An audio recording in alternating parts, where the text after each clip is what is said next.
दर्शकगण, श्रोतागण, भाई और बहनों, मातृशक्ति को नमन। चैनल 24+ न्यूज के खास विशेष चित्त समाधि देने वाला, चित्त में प्रसन्नता लाने वाला, रोम रोम पुलकित करने वाला, हृदय को संवेदनशील बनाने वाला, वैश्विक स्तर की बातें करने वाला और बाह्य और भीतरी जगत का संतुलन करने वाला, एक अच्छा मानव बनाने वाला, व्यक्तित्व विकास करने वाला, गुणों का पुंज पुनरुत्थान कार्यक्रम में आपका हार्दिक स्वागत है, अभिनंदन है, सत्कार है। पुनरुत्थान कार्यक्रम का उद्देश्य है विधायक भावों की उत्पत्ति करना और अविधायक भावों का नीचे दबाना। इस क्रम के अंदर हम प्रतिदिन नए नए विषय लेकर के आते हैं। हर विषय गहराई लिए होता है, जीवन की धारा को बदलने वाला होता है। इसी क्रम में आज हमारे जीवन से जुड़ा हुआ विषय है कि जीवन में अनुशासन। भाई और बहनों, दर्शकगण, श्रोतागण, दो छोर है। एक तरफ तो जीवन है, दूसरा अनुशासन है। दोनों की हम व्याख्या करेंगे। जीवन क्या है, अनुशासन क्या है, फिर जीवन में अनुशासन क्यों, कैसे, किस लिए और अनुशासन से हमें क्या मिलता है रखने से, ये हम सारी सांगोपांग व्याख्या करेंगे। जीवन किसे कहते हैं कि जन्म से मृत्यु के बीच का जो पीरियड होता है वह जीवन कहलाता है। और व्यक्ति जब जन्म लेता है उसके साथ साथ में उसकी मृत्यु साथ के अंदर ही लिख करके आती है।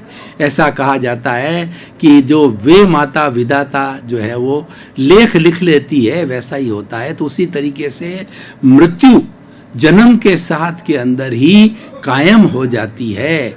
उसका डेट, उसका जगह, उसका क्षण, सब कुछ कायम रहता, सब नियत है।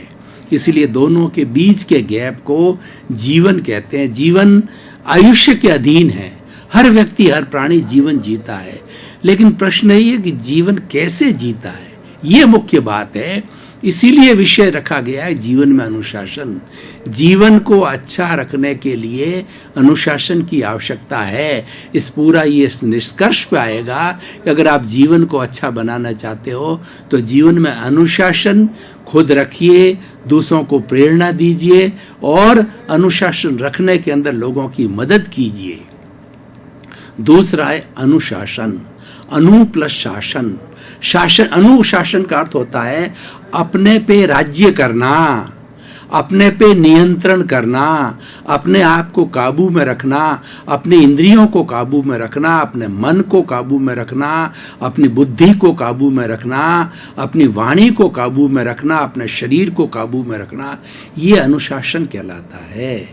और अनुशासन एक बहुत ही सुंदर पर्याय है।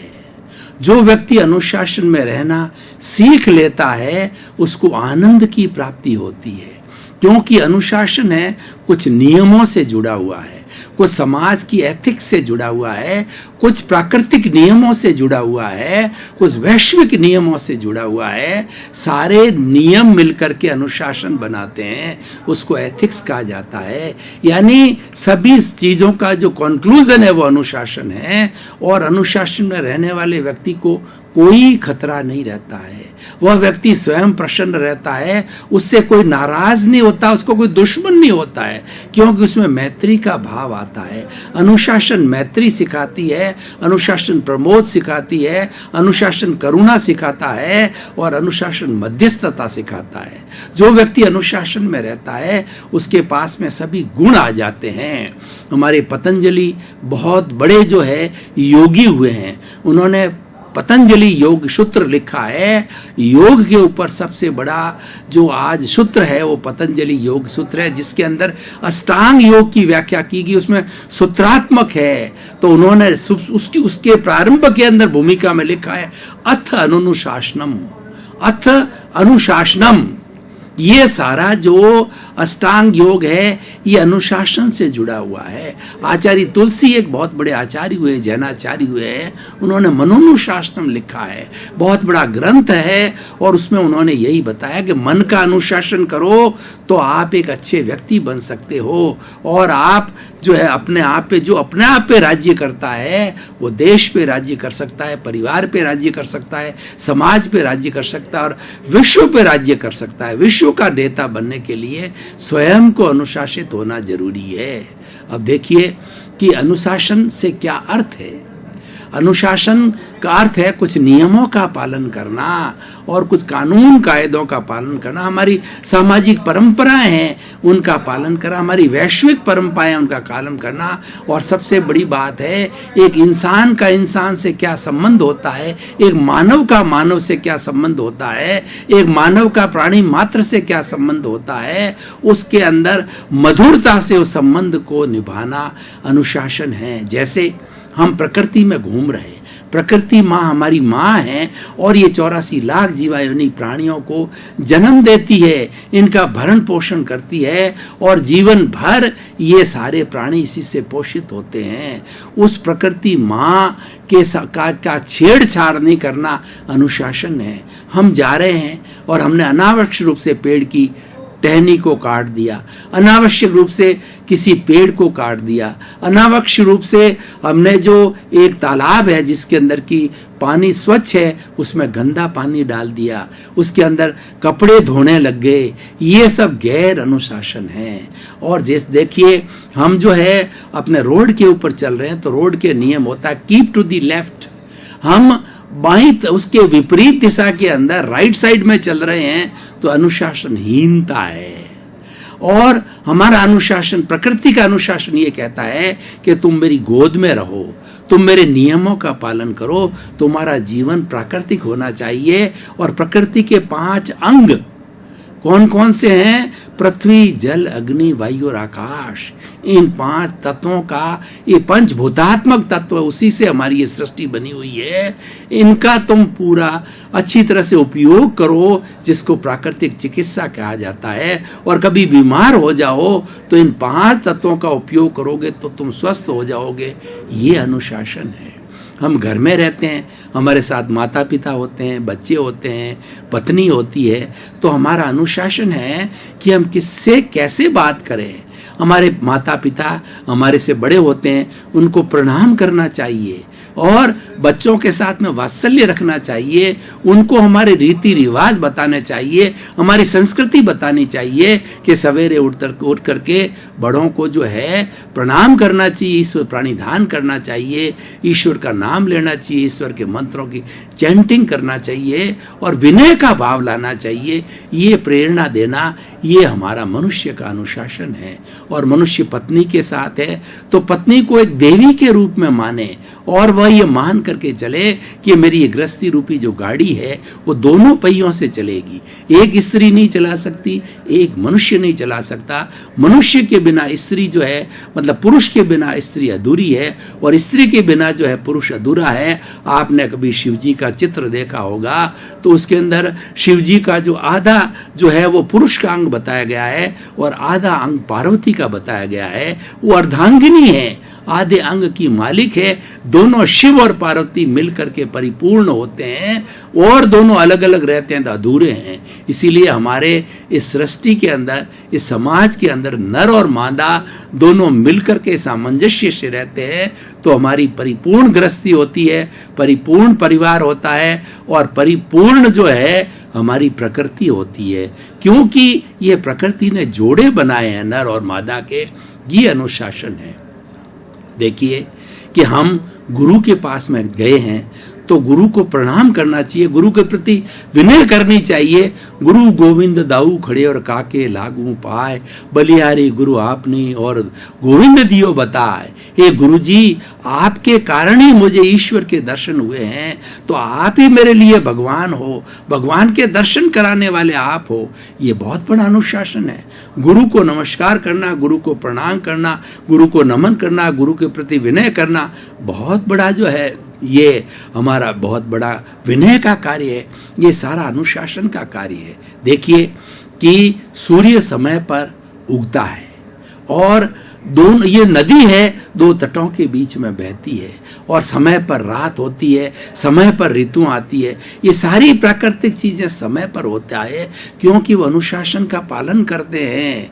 अनुशासन का पालन करने से हम ये सारा चराचर जगत जो है इसमें जी रहा है वो सुखी रहता है, वो चैन की नींद सोता है, बड़े आनंद के साथ रहता है और बड़े प्रेम के साथ में जीवन को एंजॉय करता है।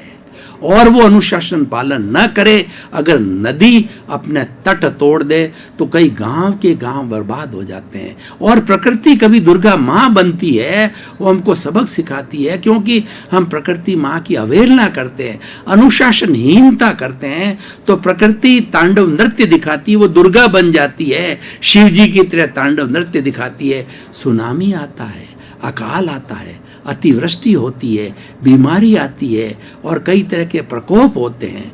ये तांडव नृत्य इसलिए दिखाया जाता है, वो सबक सिखाना चाहता है कि तुम अप्राकृतिक बनोगे तो मेरे पास में रास्ता है तुम्हें सही दिशा में लाने के लिए।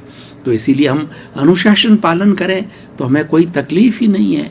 हम जिस कार्यालय में काम करते हैं उसमें बॉस भी होता है और नीचे वर्क करने वाले भी होते हैं। वर्क वालों के साथ में हम प्रेम से बर्ताव करें, उनके साथ के अंदर उनकी बोलचाल की हमारी भाषा जो है वो सम्मानपूर्वक होनी चाहिए, और बॉस जो काम बतावे वो समय पर करना चाहिए। ये समय की जो प्रतिबद्धता है ये बहुत बड़ा अनुशासन है, यानी टाइम मैनेजमेंट है, बहुत बड़ा अनुशासन है। जो लोग टाइम मैनेजमेंट करते हैं वो सफल होते हैं। अंग्रेज लोग सफल क्यों हुए, और अंग्रेजों ने पूरे विश्व के ऊपर लंबे समय तक राज्य क्यों किया? अमेरिका जैसे देश के पर भी उन्होंने राज्य किया, भारत पर उन्होंने 200 वर्ष राज्य किया, और विश्व का 70-80% भाग पे उन्होंने राज्य किया, क्योंकि उनमें बहुत बड़ी क्वालिटी थी टाइम मैनेजमेंट।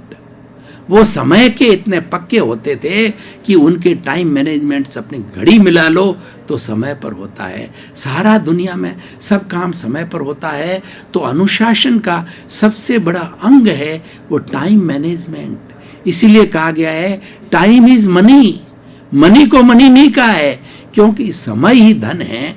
आप समय किस चीज पे कितना लगाना, कहां पर लगाना, कितने समय की बचत करना, सारा नियोजन 24 आवर्स का होता है, वो सारा टाइम मैनेजमेंट कहलाता है। और व्यक्ति जो टाइम मैनेजमेंट सीख लेता है तो उसमें एक बायोलॉजिकल क्लॉक होती है। हर प्राणी में एक बायोलॉजिकल क्लॉक होती है। वो क्लॉक जैसे हमारी 24 घंटे की घड़ी घूमती है और वो समय पे घूमती रहती है। निश्चित समय पे सेकंड होता है, निश्चित समय पे मिनट होता है, निश्चित समय पे घंटा होता है, निश्चित समय पे दिन होता है, पूरा 24 घंटे का।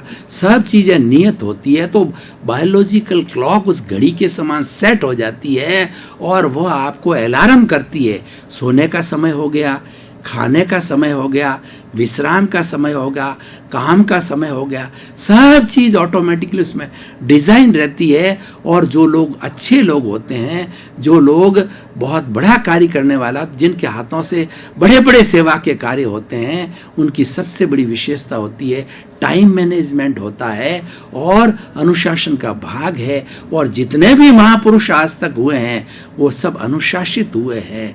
अनुशासनहीनता करने वाला कोई भी महापुरुष की श्रेणी में नहीं आ सकता, और कोई भी व्यक्ति इस जीवन का आनंद नहीं उठा सकता, कोई भी व्यक्ति जीवन को सही प्लान नहीं कर सकता, और कोई भी व्यक्ति इस जीवन में यश प्राप्त नहीं कर सकता, परोपकार नहीं कर सकता। और अपना लौकिक जगत है और पारलौकिक जगत है, दोनों को अच्छा बनाने के लिए अनुशासन चाहिए।